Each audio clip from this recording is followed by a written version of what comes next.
చర్యకు పాల్పడతామని కూడా మీకు డిమాండ్ చేస్తున్నాం, హెచ్చరిస్తున్నాం. హరీష్ రావు గారు నువ్వు మెదక్ ఫస్ట్ వచ్చుడు బంద్ చేసుకో. ఇప్పటికే మా మెదక్ను నాశనం చేసినావు. ఇప్పటికి ఇంకోసారి కూడా చెప్తున్నాం, మీరు మెదక్ వచ్చినారనుకో ఇప్పటి నుంచి మేము ఇంకా ఎక్కువ చెప్పగలుగుతాం. కాబట్టి ఇప్పటి నుంచి బంద్ చేసుకోరు. బంద్ చేసుకుంటే ఇక్కడ రాజకీయాలు మేము చేసుకుంటాం. మీరు అవసరం మీ రాజకీయం ఇక్కడ అవసరం లేదు, ఇది అయిపోయింది. మీరు బంద్ చేసుకోవాల్సింది మాకు తెలియజేస్తాం.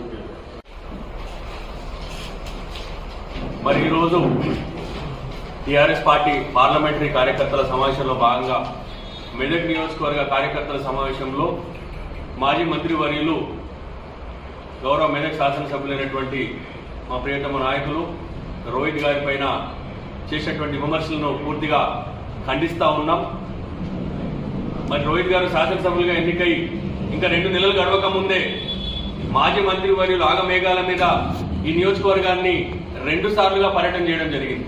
2 సార్లు కూడా ఈ యొక్క మా ఎమ్మెల్యే గారు